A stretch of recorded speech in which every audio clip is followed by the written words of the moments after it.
Avis vascular centre మన దేశంలోనే the best varicose vein hospital.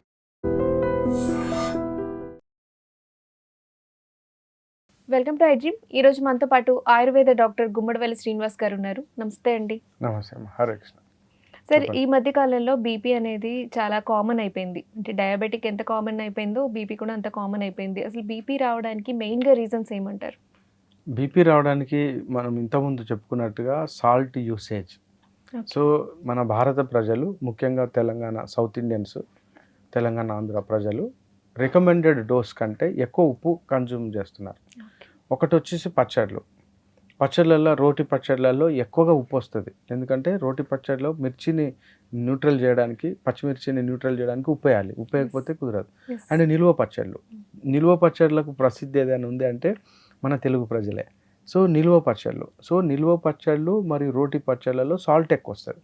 రెండోది జంక్ ఫుడ్స్, అంటే నూనెలో నుంచి వచ్చే ప్రతి ఐటమ్స్లో మనకు సాల్ట్ ఎక్కువ వస్తుంది. సో బయట ఫుడ్ మీరు తయారు చేయకుండా బయట ఎప్పుడైతే తినడం స్టార్ట్ చేస్తారో అందులో సాల్ట్ ఇంటేక్ వస్తుంది. ఎందుకంటే వాళ్ళకి సాల్ట్ ఎక్కువ వేయకపోతే ఆ పదార్థం పాడవుతుంది కాబట్టి వాళ్ళు ఇన్బిల్ట్గా సాల్ట్ ఎక్కువ వేస్తారు, ఎందుకంటే పాడవుతుంది. నాలుగోది ప్యాకెడ్ ఫుడ్, వాళ్ళకు కూడా అదే సమస్య. సాల్ట్ తగ్గించారనుకోండి బూజు వస్తుంది కాబట్టి వాళ్ళు సాల్ట్ ఎక్కువ వేస్తారు. సో భారతదేశంలో ఇక్కడ ప్రాబ్లం ఏంటంటే 16-17 గ్రాముల సాల్ట్ రోజు వాడుతున్నారు, కానీ రికమెండెడ్ డోసు 3 గ్రాములు. ఇది ఫస్ట్, అంటే మీరు ఫస్ట్ సాల్ట్ ఇంటేక్ ఆపాలి. రెండవది వచ్చేసి ఎమోషనల్ హైపర్ టెన్షన్ అని ఒకటి ఉంది. ఎమోషనల్గా కనెక్టివిటీ అయిన వాళ్ళు, వెరీ సెన్సిటివ్గా ఉండే మైండ్ వాళ్ళు, వాళ్ళ యొక్క రిలేషన్స్ దెబ్బతిన్నప్పుడు వాళ్ళకి ఎమోషనల్ కనెక్టివిటీ తోటి కూడా బీపీ వస్తుంది. ఇది ఒక బీపీ. అంటే ఇది ఎన్ని సంవత్సరాల పాటు అది దొరకపట్లేము, అంటే వెతుక్కోవాలి దాన్ని. ఎమోషనల్ బీపీలో ఇంకొక సమస్య ఏంటంటే బీపీ మిషన్ పెడితే అందులో నార్మల్ ఉంటుంది. బీపీ మిషన్ పెడితే బీపీ నార్మల్ చూపిస్తుంది, కానీ అతను ఎమోషనల్లీ హైపర్టెన్సివ్, కానీ మిషన్లో దొరకదు, అది ఎమోషన్ కాబట్టి. మూడోది సైకలాజికల్ హైపర్ టెన్షన్ అంటే ఆ రోజు ఈఎంఐ కట్టాలనుకోండి, రేపు ఈఎంఐ కట్టాలి, బ్యాంకులో ఏం డబ్బులు లేవు, ఎవరు ఇచ్చే పరిస్థితి లేదు. అది సైకలాజికల్, అది మన హైపర్ టెన్షన్. అంటే మీరు సైకలాజికల్, ఎమోషనల్ అండ్ ఫిజియలాజికల్ అంటే బాడీకి కనబడేది. సో ఇది ఉప్పుతోటి వస్తుంది సహజంగా. ఇవి కాకుండా ఇంకా ఇప్పుడు మనకు ప్రాక్టికల్, అంటే ఏమంటారు, ప్రొఫెషనల్గా ఉండేటువంటి హైపర్ టెన్షన్ ఉంటుంది. ఇప్పుడు పోలీస్ వాళ్ళు ఉన్నారనుకోండి, ఒక దొంగతోటి మాట్లాడాలి, ఎలా మాట్లాడతారు? చాలా స్ట్రెస్ తీసుకుంటారు. తిట్టుడే కదా, తిట్టాలి, బాగా బూతులు తిట్టాలి, బాగా హట్ చేయాలి ఎదురుంగోళ్ళను. బాగా హట్ చేస్తేనే అతను నిజం చెప్తాడు. వాళ్ళ అమ్మని తిట్టాలి, వాళ్ళ భార్యని తిట్టాలి, వాళ్ళ చెల్లెని తిట్టాలి, భార్యని తిడతారు అనమాట. తిడితే అప్పుడు వాళ్ళకు కోపం వస్తుంది, అందులోంచి నిజాలు వస్తాయి అని చెప్పి తిడతారు. ఆ తిట్టేటప్పుడు వీళ్ళు నవ్వుతూ ఆనందంగా తిట్టరుగా, వీళ్ళు యాక్ట్ చేయాలి, ప్రొఫెషనల్గా యాక్టింగ్ చేయడం అంటారు. ఇది హైపర్ టెన్సివ్. అంటే ఆయనకు పాపం ఆ పోలీస్ ఆఫీసర్కు ఆ రోజు ఒక గిరాకీ వచ్చింది అనుకుందాం, అట్లాగే 4 గిరాకీ వచ్చింది అనుకోండి, 4 సార్లు ఆయన ఎమోషనల్గా బాగా ప్రొఫెషనల్గా గట్టిగా అరిచి లాఠీలను ఇరగొట్టి ఫైనల్గా ఏమవుతాడంటే ఇంటికి పోయినాక ఆయన ప్రశాంతంగా ఉండలేడు. అట్లా మనం హైపర్ టెన్షన్ ఎలా అర్థం చేసుకోవాలంటే emotionally, psychologically, physiology and professionally and socially. ఇది ఇంకొకటి ఉంది. సోషియల్లీ అంటే ఏంటంటే మన చుట్టుపక్కల వాళ్ళు మనల్ని పదే పదే హింసించడం. సో మనకి మనం ఈ 4 రకాలుగా హాని చేసుకోకపోయినా ఇప్పుడు మన పెద్ద పెద్ద ఫంక్షన్స్ అయితే పెద్ద పెద్ద మైక్స్ పెడతారు, లేదా లిఫ్ట్ దడేలు మనేస్తాడు, వద్దంటే చెప్పులని మన ఇంటి ముంగటేస్తారు, లేదా ఇంట్లో వేరే వాళ్ళు అరుచుకుంటారు, లేకుంటే కాలనీలో ప్రాబ్లము, కాంప్లెక్స్ లో ప్రాబ్లము, అంటే ఫ్రెండ్స్ తోటి. సో ఇది కూడా సోషల్ గా కూడా హారన్స్ కొడతా ఉంటారు పదే పదే. మనం ఏం తప్పు చేయము, వాడు అవతల హారన్ కొడతాడు, మనం అనిపిస్తుంది ఎందుకు హారన్ కొట్టిండు అని. ఇప్పుడు దానికి కూడా మనం స్పందించాం. ఇవన్నీ కారణాలు మనకు హైపర్ టెన్షన్ కారణాలు. సో అందులో ఈ సిమ్టమ్స్ ఎట్లా ఉంటాయంటే, ఆ సిమ్టమ్స్ అందరికీ అన్ని అర్థం కావు. ఒక్క ఫిజియలాజికల్ మాత్రమే బీపీ మిషన్ లో ట్రేస్ అవుట్ అవుతుంది, ఈ మిగతా వాటికి అంటే ట్రేస్ అవుట్ కాదు. మీరు మిషన్ లో దొరకవట్లేరు, కానీ వాళ్ళు ప్రెషర్ లో ఉంటారు. సో ఇట్లా ఈ వర్కింగ్ వాళ్ళు ప్రొఫెషనల్, వీటన్నిటి ద్వారా మనం ఎఫెక్ట్ అయ్యి ఎంత కాలానికి మనకి ఇలా మిషన్ ద్వారా శాశ్వతంగా కొన్ని దొరకవు అసలే. అసలే దొరకకపోవచ్చు, కానీ వాళ్ళు పాపం Some హైపర్ cases లో, టెన్షన్ NES కి అట్లా. అట్లా సాధ్యం కాదు, దొరకకపోవచ్చు కూడా. అందుకే సడన్గా వాళ్ళకు బీపీ రేజ్ అయి పడిపోవడము, కళ్ళు తిరిగి పడిపోవడము, తర్వాత నోటి మాట బంద్ అయిపోవడము, ఒక పక్షవాతము, లేకుంటే బ్రెయిన్ లో వాళ్ళకి క్లాట్స్ బీపీ ఉన్నా కూడా బీపీ మిషన్ లో వాళ్ళకి దొరకకపోవడం అనేది కూడా మనం ఉంటుందా? బీపీ మిషన్ లో బీపీ లేనంత మాత్రాన బీపీ లేనట్టు కాదు. ఓకే, హైపర్ మరి టెన్షన్ ఉందని మనకి ఎలా తెలుస్తుంది సార్? వాళ్ళ యొక్క ప్రవర్తనను బట్టి ప్రవర్తనను బట్టి వాళ్ళ యొక్క సిమ్టమ్స్ దొరుకుతాయి మనకు.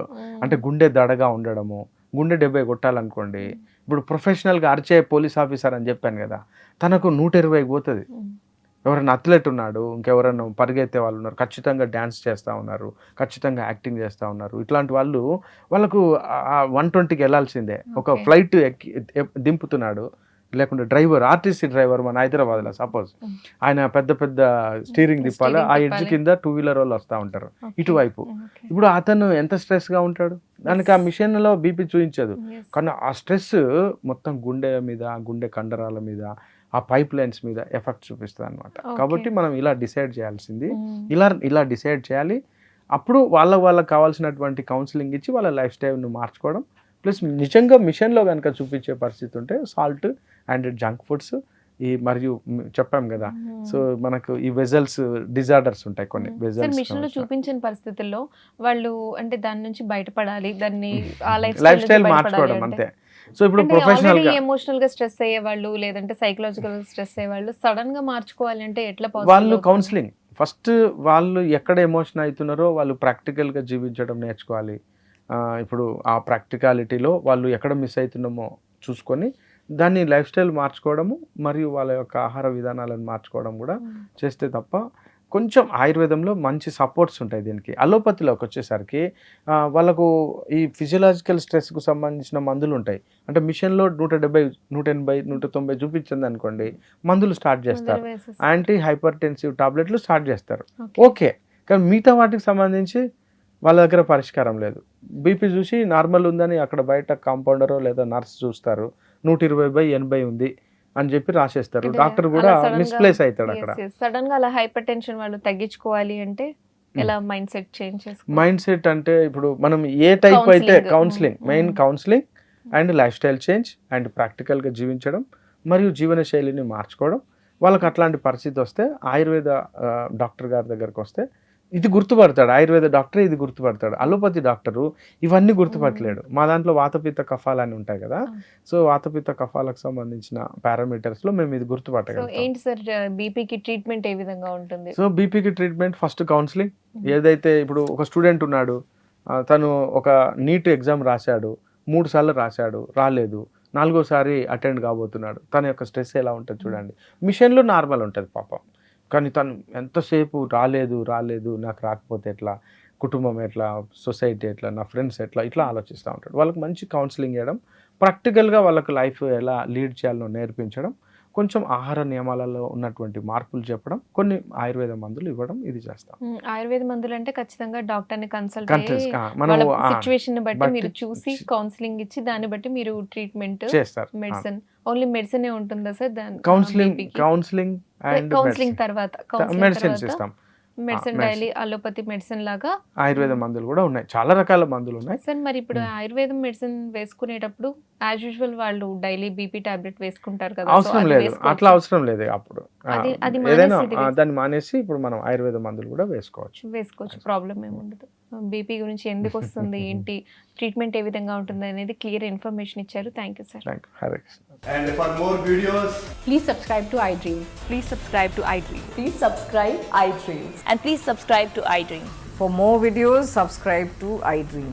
please like, share and subscribe to the channel. Congratulations, iDream. Subscribe to iDream. Subscribe to iDream. So subscribe to iDream Media. iDream team అందరికి huge congratulations. Please subscribe iDream Media. Please subscribe to iDream. Subscribe iDream. Please subscribe to iDream. iDream అంటే నా కళల channel subscribe చేసుకున్న నోరు తిరుగుతలేదు, మీరైతే గంట గుర్తు కొట్టండి. For more such videos, please subscribe to iDream.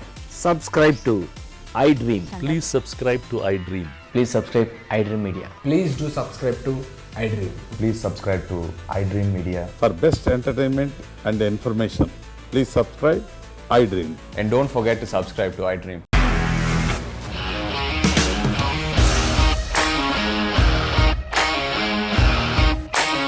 ఇండస్ట్రీలో కమిట్మెంట్ ఇష్యూస్ వస్తే నీకు కూడా వచ్చినట్టు మార్నింగ్ తీసుకెళ్ళాలంటే కొట్టి పడేస్తారు.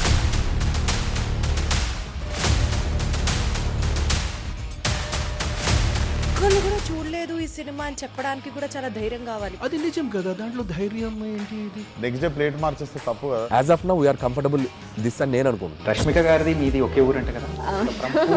నీకు కోపం వచ్చిందంటే బాగా తిట్టేత్తరా? తిట్టేద్దామండి. నిజంగా గేమ్ ని ఎలా చేంజ్ చేయగలిగారు? ఏపీఎస్ఎఫ్సి వాళ్ళకి 6 నెలల్లో నేను 6 లక్షలు కట్టా. బిజినెస్ చేయాలనుకుంటే it is as difficult as riding a tiger.